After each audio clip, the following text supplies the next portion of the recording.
राधे राधे मैं YouTube family, कैसे हो आप लोग। आशा करती हूँ आप सब बहुत बढ़िया होंगे। तो जी, आज एक और नया वीडियो लेकर मैं आप लोगों के साथ आई हूँ, आप लोगों के पास आई हूँ। एक तरह से जब भी मैं वीडियो बनाती हूँ ना, ऐसे लगता है कि मैं आप लोगों के जो भी मेरा वीडियो देखते हैं कि मैं उन लोगों से मिल रही हूँ, अपने मन की बात कह रही हूँ, या कुछ भी कह सकते हैं कि अपने दिल को अपने अपने मतलब कोई बात करने वाला है तो मेरे पास मेरी यूट्यूब फैमिली है।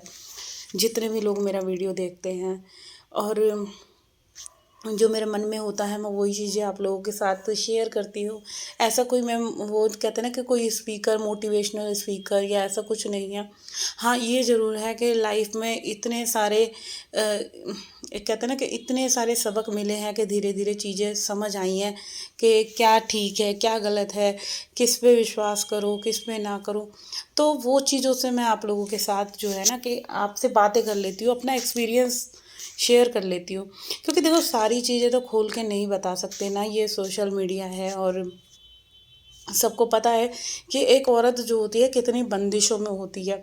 यहाँ पे चैनल चालू करना भी एक मेरे लिए बहुत बड़ा वो था कि परिवार वालों की तरफ से सपोर्ट ना मिलना। क्योंकि जब पहली बार कोई हमारा वीडियो देखता है ना, तो वो सोचता है अगर हम छुपा कर भी चलो वीडियो बना रहे हैं और बाई चांस कोई आ जाता है तो फिर कोई देख लेता है आपके घर में ट्राईपॉड रखा है, कुछ वीडियो वगैरह बनाते हो क्या।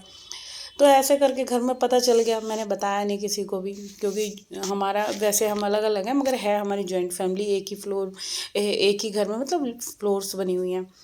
तो क्या हुआ कि भाई पता चल गया वीडियो बनाते हैं। और जिस घर में कभी हमने इतने इतने घूंघट करे हैं कि हमारा चेहरा भी कभी नहीं दिखा, आज हम जो है सोशल मीडिया पे वीडियो बना रहे हैं, तो ये मेरे घर के लिए तो बहुत बड़ी बात थी। तो शुरू शुरू में तो देखो कोई सपोर्ट नहीं करता, हर एक के घर का अलग अलग हिसाब किताब है। मेरे घर में भी ऐसे ही था, मगर ये था कि चलो हस्बैंड को ये था कि कुछ ऐसा गलत नहीं है कि घर का काम है वो दिखाना है। तो चलो ये भी था कि फिर उन्होंने भी कोई ऑब्जेक्शन नहीं उठाया। कई दिन तो हस्बैंड को बताया नहीं था जब मैंने शुरू में व्लॉगिंग स्टार्ट करी। आई थिंक 15-20 दिन बाद उनको बच्चों के थ्रू उनको पता चल गया था कि पापा मम्मी ने कोई वीडियो बनाती है। तो बच्चों ने बता दिया ऐसे करके।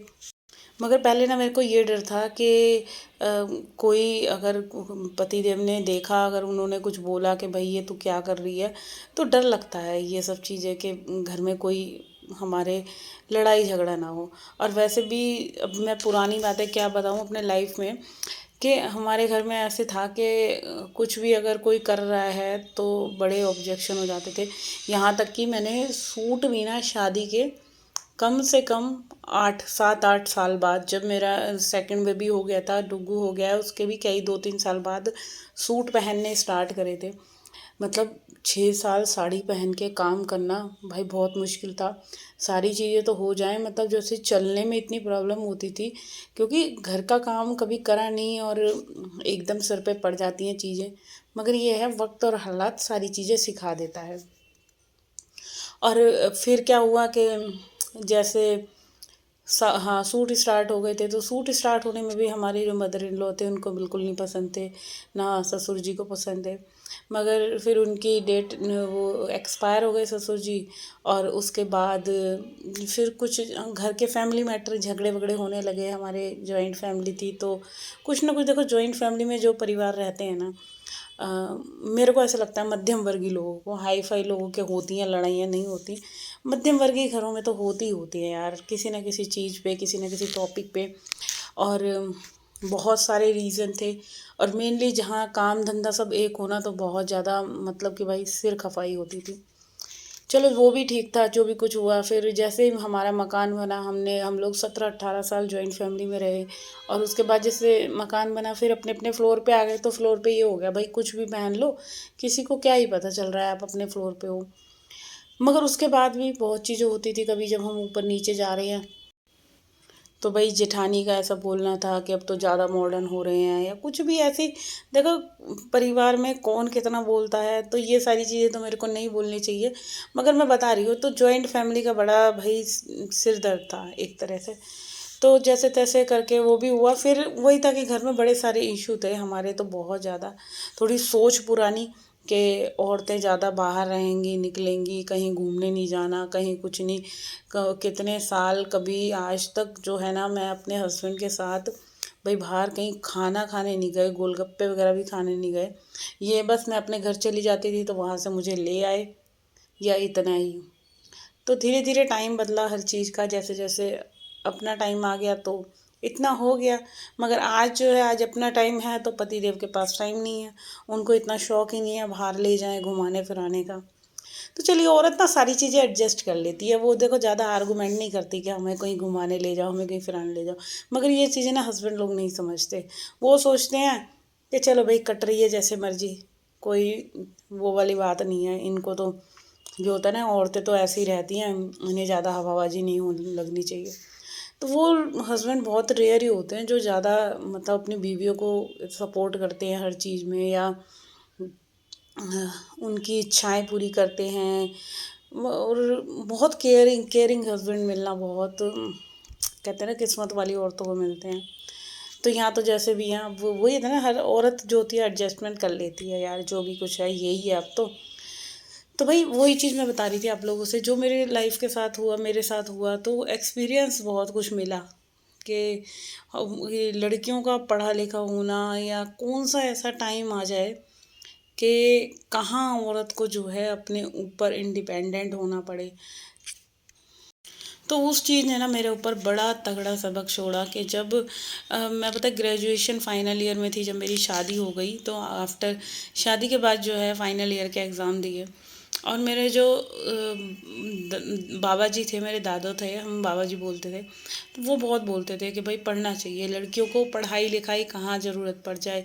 तो मेरी लाइफ में भी कुछ ऐसी सिचुएशन आई एक टाइम पे कि सब चीज़ें ख़राब हो गई बहुत ज़्यादा। मतलब ऐसे हो गया कि कुछ नहीं बचेगा, अब कुछ नहीं है। तो तब लगा कि भाई पढ़ाई, आज मैं पढ़ी लिखी होती, अपने पैरों पे इंडिपेंडेंट होती, तो आज मुझे किसी की सुननी नहीं पड़ती। ठीक है, कि लड़की जो होती है ना, वो अपने माँ बाप पे भी बोझ नहीं बन सकती। क्योंकि यार कितने दिन तुम अपने माँ बाप के ऊपर रह लोगे। तो अपने ऊपर अपने पैरों पे खड़ा होना आज के टाइम में, मेरे को तो ऐसा लगता है लड़कियों को तो बहुत ज़्यादा ज़रूरी है। भाई इतना ज़रूरी है कि कहाँ ससुराल में कैसा मोड़ आ जाए, क्या आ जाए, तब लड़की कहाँ जाएगी, किसके दरवाजे जाए। ठीक है, तो ऐसा आ जाता है, हस्बैंड भी बोल देते हैं जो चली जा, कहाँ जाएगी, हैं यहाँ तुझे दो रोटी मिल रही हैं तो चैन से खा ही नहीं जा रही। ऐसे बहुत चीज़ें आती हैं लाइफ में। तो चलो, वो पुराना टाइम था, मैं क्या ही याद करने लग गई। मैं आज के वीडियो में आपसे क्या बात करने के लिए स्टार्ट हुआ, और वीडियो मतलब बातें कहाँ से कहाँ हो गई, मुझे अपना था अपनी लाइफ का पूरा सीन याद आ गया, क्या क्या हुआ क्या नहीं हुआ, बहुत कुछ हुआ यार। तो चलो, इस टॉपिक को यहीं ख़त्म करते हैं। और हाँ, अब यही था कि मैं यहाँ पे जैसे आती हूँ तो मैं कोई ऐसा स्पेशल कुछ मैं याद माइंड में करके नहीं आती कि भाई ये बोलना है, ये बोलना है, कुछ नहीं। जो मेरे में वीडियो चलता है ना, जो मेरे मन में होता है, मैं वो आप लोगों के साथ शेयर करती हूँ कि हाँ, जो चीज़ जीवन की सच्चाई क्या है, हम लोग किस चीज़ के पीछे भाग रहे हैं पैसे के लिए, और असली सुख शांति इंसान की क्या है। शांति से जब बच्चे मियाँ बीवी बैठ के दो अपना सुबह शाम की रोटी जब चैन से बैठ के खाते हैं ना, उसमें एक सुकून है। ठीक है, ज़्यादा हाय माया पैसे के लिए इंसान भगता रहे कि मैं आज ये कमा लूँ, वो कमा लूँ। और जब जो टाइम आया हमारा, चलो हमने खूब पैसा भी कमा लिया, खूब धन दौलत कमा ली, और जवानी में तो हमने कभी अपनी बीवी को कहीं घुमाया नहीं, या हम खुद भी नहीं घूमे, भाई पैसा कमा ले पैसा कमा ले। और अब बुढ़ापे में आके तो चीज़ें लगे कि भाई हाय, वो टाइम निकल गया जब हम, अब हमारे पैरों में जान ही नहीं है, हम कहाँ से घूमेंगे, हमारे मुंह में दांत नहीं है, हम क्या क्या खाएंगे, है ना। तो ये चीज़ें हैं, मैं यही चीज़ मैं अपने हस्बैंड को बोलती रहती हूँ, भाई आज टाइम है तो घूमो फिरो चलो। और जब हम आफ्टर, अगर सोचो 50 साल बाद हम कहीं यात्रा पे जाते हैं या कहीं घूमने जाते हैं, हमारे पैरों में प्रॉब्लम है। आजकल देखो घुटनों की बीमारी, दुनिया भर की तो बीमारियाँ चल रही हैं, जवान जवान शरीर में इतनी बीमारी चल रही है। तो बुढ़ापे तक तो किसने ही देखा क्या, और टाइम का कुछ नहीं पता। जब मैं तो ये कहती हूँ, मेरे लाइफ के 38-40 साल ऐसे निकल गए, तो आगे मैं क्या ही एक्सपेक्ट करूँ कि मेरी लाइफ में कुछ ऐसा अच्छा होगा। क्योंकि जब आप इंसान नेगेटिविटी से निकलता है ना बहुत ज़्यादा, तो उसकी लाइफ में फिर पता क्या होता है कि पता नहीं होगा भी कि नहीं होगा। पता है मेरे साथ यही होता है। मेरे को मतलब मैं कई चीज़ें करती हूँ, कुछ भी चीज़ें कर रही हूँ ना, तो मैं मतलब बेमन से कर रही हूँ, क्योंकि कभी रिस्पॉन्स अच्छा नहीं आता ना जब चीज़ों का, तो दिल बड़ा दुखी होता है कि यार क्या ही हम किस चीज़ के पीछे भाग रहे हैं, वो चीज़ तो हमें मिल ही नहीं रही है। मगर फिर भी बेशर्म होके कि चलो टाइम तो कट रहा है ना कुछ भी होके। क्योंकि खाली दिमाग जो होता है ना वो इंसान का, कहते हैं शैतान का दिमाग होने लग जाता है। तो मैं अपनी लाइफ में ना मैंने बहुत मूव ऑन कर लिया है। सुबह 5 बजे उठना, पूरा दिन बिज़ी अपना घर के कामों में, वर्कआउट करना, व्लॉगिंग करना, इन चीज़ों में इतना व्यस्त कर लिया है कि फालतू की चीज़ें सोचने का ना अब टाइम ही नहीं होता। दोपहर में थक हार के जो आधा 1 घंटा सोना होता है, वहाँ सो के फिर जो होता है 4 साढ़े 4 बजे से जैसे उठ जाओ, बच्चों को ट्यूशन भेजना है, डुग्गू को इवनिंग की चाय वगैरह बनानी है, फिर एडिटिंग में भी आप लोगों को पता है कितना टाइम लगता है। अच्छा, एडिटिंग करने का एक चीज़ बताती हूँ मैं। अगर थोड़ी गले में मेरी दिक्कत हो रही है। एडिटिंग का क्या होता है कि मूड अच्छा होना चाहिए, या आप पता नहीं किस मूड में बैठे हो जब आप एडिटिंग कर रहे हो। और मेरे साथ क्या होता है, अभी कई महीने से 6 महीने से पता नहीं मेरा मूड इतना ख़राब रहता है। जब भी मैं व्लॉगिंग करने एडिटिंग करने बैठती हूँ, तो मुझे लगता है मैं क्या ही कर रही हूँ, किस चीज़ के पीछे भाग रही हूँ, जहाँ मुझे कुछ दूर दूर तक मतलब कहते हैं ना कि अंधेरा ही अंधेरा दिख रहा है, कि पता नहीं इस अंधेरे में कभी उजाला होगा कि नहीं होगा। मगर फिर भी अंदर मन की ना एक कोने में तिनके बराबर एक कहीं मुझे ऐसा लगता है कि कभी तो मेरी लाइफ में उजाला होगा। सारे सारा टाइम एक जैसा नहीं रहता। ऐसा मेरे दादू कहते थे कि हमेशा लाइफ एक जैसी नहीं होती। क्योंकि अगर आज दुखी हैं ना हम, और ये चीज़ मैंने खुद एक्सपीरियंस करी है कि इतना बड़ा दुख मिला, बता नहीं सकती। मगर हाँ, जो दुख मिलने के बाद भी सब्र रखा, बहुत कुछ हुआ और धीरे धीरे चीज़ें बदली, तो वहाँ से लगता है जब ये टाइम मैंने बदल देख सकती हूँ ना, तो मुझे लगता है मैं ज़िंदगी का कुछ भी टाइम देख सकती हूँ। और इंसान से कभी आप ना उम्मीद मत रखो किसी भी चीज़, कब कौन इंसान कहाँ धोखा दे जाए लाइफ में। तो ये चीज़ किसी से भी जो होता है ना, हमें एक चीज़ आपको याद रखनी है, उम्मीद मत रखो किसी से कि यार ये हमारा है, बच्चे हमारे हैं, पति हमारा है, हमारे ससुराल में कोई हमारा है, हमारे बाहर जो है जितने भी फ्रेंड सर्कल हैं, आप देख लेना, कभी भी आजमा के देख लेना। जो भी सब रिश्ते जो हैं ना, जितने भी हैं सब दिखावे के हैं। आज आप बेड पे लेट जाओ, कौन आपकी सेवा करता है ये मुझे बताना। जितनी भी लेडीज़ मेरे वीडियो देखती है ना, वो बताना कितने, वरना कल ट्राई करके देख लेना कि कौन आपकी केयर करता है। अगर कोई कर रहा है तो समझ लो वो आपका है, और नहीं कर रहा, आप पड़े हो, आपको कोई चाय पानी को भी नहीं पूछ रहा, आप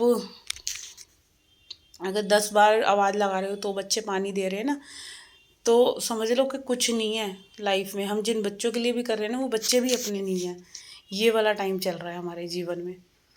तो ये लाइफ का एक इतना बड़ा कहते हैं ना कि सीख मिली है, सब चीज़ों को धीरे धीरे सीखते सीखते, कि भाई यहाँ पे कोई आपका नहीं है। आप जिन चीज़ों के पीछे पड़े हुए हो सब व्यर्थ है, सब व्यर्थ है। किसी भी चीज़ को अपना समझने की यहाँ कोशिश मत करो।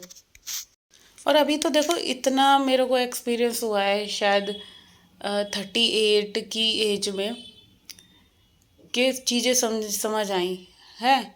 और ये चीज़ें ना मुझे बहुत छोटी उम्र में पता चल गई थी। जब मैं 26 साल की थी ना, शादी के बाद 2 बच्चे हो गए थे मेरे, मैं 26 साल में दूसरे बच्चे की माँ बन गई थी। उसके बाद मेरी जो लाइफ है वो उथल पुथल हो गई एकदम। सारी चीज़ें मतलब ऐसे गड़बड़ाई कि मैं खुद ही नहीं समझ पाई ये क्या हो रहा है। तो धीरे धीरे जैसे जैसे समझ आई, बहुत चीज़ें हैंडल नहीं हुई मेरे से, बहुत। क्योंकि औरत ना बहुत इमोशनल होती है, हर चीज़ में उसके आंसू निकल जाते हैं। और अब क्या है, चीज़ें मैंने जब देख ली 6 साल 7 साल कि भाई कुछ बदलने वाला नहीं है। ठीक है, आपको इन्हीं सब चीज़ों में या तो खुश होके एक्सेप्ट कर लो, नहीं तो अपने आप को दुखी करते रहो। तो फिर मैंने अपने आप को एक दिन मन में सोचा कि मैं क्यों ही इन चीज़ों के लिए दुखी हो रही हूँ, खुश होके क्यों ना काटी जाए ये लाइफ, जो भी जितना टाइम है जो भी कुछ है। अपने आप को बदला और काफ़ी, क्योंकि औरत ना बहुत जल्दी भावुक हो जाती है, ज़रा सा कोई चिल्ला के बोल दे, बदतमीजी से बोल दे, और ये तो बोलने की बात है, और आगे भी और बहुत सारी चीज़ें हैं यार। तो सबक सीखा बस इतना है कि आंसू नहीं गिरने देने, जल्दी से पत्थर बन जाओ। जो लोग बाग तुम्हें चाहते हैं ना गिराना, बस वही चीज़ नहीं करनी है। क्योंकि यहाँ पे क्या है, हर एक स्टेप पे आप सोचोगे ना कि आप तरक्की कर रहे हो या खुश हो, तो क्यों खुश है, सामने वाला ये सोचेगा यार पता नहीं क्यों खुश है। और वो सोचेगा कि कल इसको कुछ ऐसा करते हैं कि ये फिर से दुखी हुए, परेशान हुए। तो ये होता है लाइफ में, हम जो सोचते हैं ना कि हमारे को देख के हमारे आसपास वाले सब खुश हैं, तो यह हमारी लाइफ की सबसे बड़ी भूल होती है। कोई हमें देख के खुश नहीं होता, सब अंदर ही अंदर पता है देख के कहते हैं यार पता नहीं क्यों। अगर हाँ एक चीज़ और बताऊँ, कभी आप चीज़ नोटिस करना, अगर आपने कोई अच्छे से गाने वाने लगा रखे हैं, आप अगर आस पड़ोस में या जॉइंट फैमिली में रह रहे हो, तो उनके जो पड़ोसी पड़ोसी हैं या घर वालों का ही एक अलग ही रिएक्शन होगा, पता नहीं क्यों इतना खुश है, इतने गाने वाने बज रहे हैं इसके घर में। ये चीज़ में वो टेंशन में हो जाते हैं कि भाई पता नहीं ऐसा क्या हो गया। तो ये है कि कोई किसी से जो है ना, आज के टाइम में हम सोचें कि हमें देख के सब खुश हो रहे हैं, तो भाई कोई खुश नहीं होता। ये सब हमारे जो ये छोटा सा माइंड है ना, धीरे धीरे इस चीज़ें सीख सीख के बाद समझ में आता है कि यहाँ पे जो जितने भी रिश्ते हैं, माँ माँ बाप का रिश्ता तो मैं नहीं कह सकती, भाई बहन का भी रिश्ता नहीं कह सकती, मगर और जितने भी रिश्ते हैं सब छलावे वाले हैं, कोई यहाँ पे अपना नहीं है। तो चलिए आज तो बहुत सारी बातें हो गई, जो बातें नहीं भी करनी थी वो भी कर ली। तो इधर यूट्यूब पे ये सब चीज़ें कहना तो नहीं चाहती थी, मगर जो मन में आया वो बात करनी भी चाहिए कभी कभी आप लोगों के साथ, क्योंकि आप लोगों के साथ ही ना मेरे दिन की शुरुआत होती है। जब भी मैं सुबह उठती हूँ तो बहुत बार मैं सोचती हूँ आज वीडियो स्टार्ट करूँ, फिर मैं पता है क्या होता है, मैं मन में सोचती हूँ यार कोई देख तो हो रहा ही नहीं है मेरा वीडियो, और दिन पे दिन व्यू भी बहुत ज़्यादा कम से हो रहे हैं, तो नेगेटिविटी सी आ जाती है। धीरे धीरे मन करता है छोड़ना, तू किस उसमें लग रही है, यहाँ कुछ ठीक तो होने वाला है नहीं। मगर फिर वही शाम जब 12-1 बजते हैं काम करने लगती हूँ, तो लगता है यार चल बना ही लेना वीडियो, कोई बात नहीं आ रहा, कभी तो टाइम अच्छा आएगा ना, कभी तो कोई वीडियो मेरा ऐसा वायरल होगा कि जो मेरा चैनल ग्रो करना चाहिए वो होगा।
चलिए फ्रेंड्स, आज जो है आप लोगों के साथ ढेर सारी बातें करके बहुत अच्छा लगा।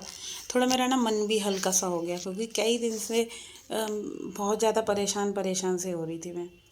तो जब कभी परेशान हूँ तो मैं आप लोगों के साथ ऐसे अपने मन की बात कर लिया करूँ। और यहाँ पे जो है घर का जो मेरे को दिख रहा था कि कई दिनों से गंदा भी हो रहा है, जहाँ मेरे एक्स्ट्रा बर्तन रखे रहते हैं ना, तो वो वाला कॉर्नर भी मैंने जो है ठीक कर दिया। आटा आया था तो आटे को मैंने जो है बड़े ड्रम में ट्रांसफ़र कर दिया। और इधर जो है ना, काम एक करो तो बखेड़े चार हो जाते हैं। कटोरी में ना थोड़ी सी चीनी रखी थी, तो वो जो है कटोरी गिर गई। तो वही चीनी को भी फिर मैंने जो है छोटे डिब्बे में जो है पलटा। अच्छा, इधर जो है अब हाल क्या है कि बस हॉल मेरे को साफ़ करना है। वो करूँगी मैं आज। थोड़ा सा रफ़ वाला पोछा लगाऊंगी, क्योंकि कई दिन से थोड़ा सा मतलब ठीक से सफाई नहीं हो रही थी। ऐसा मेरे को पता है होने लग जाता है, जैसे 4-5 दिन से ज़्यादा ऊपर हो गए ना, तो मुझे फिर फ्लोर मेरा अपना ना थोड़ा सा गंदा गंदा सा दिखता है। तो मैंने कहा चलो आज सर्फ़ वाला पोछा लगा लेती हूँ। और पूरे हॉल में जो है मैंने मैजिक मोप जो सर्फ़ से करके रखती हूँ, वो मैंने घुमा दिया। और धुलाई करूँगी आज रसोई की। कई दिन हो गए धुलाई हो नहीं पा रही थी। तो इधर रसोई भी पूरी साफ़ हो गई, और थोड़ा सा पानी डालती हूँ बस वाइपर से, और खींच देना है। तो चलिए, आज इसी के साथ करती हूँ मैं आज के इस वीडियो का एंड। अगर वीडियो अच्छा लगे तो भाई चैनल को सब्सक्राइब ज़रूर कर देना, और अपना प्यार बनाए रखिए। कल मिलती हूँ मैं आप लोगों से। जब तक के लिए bye bye and take care.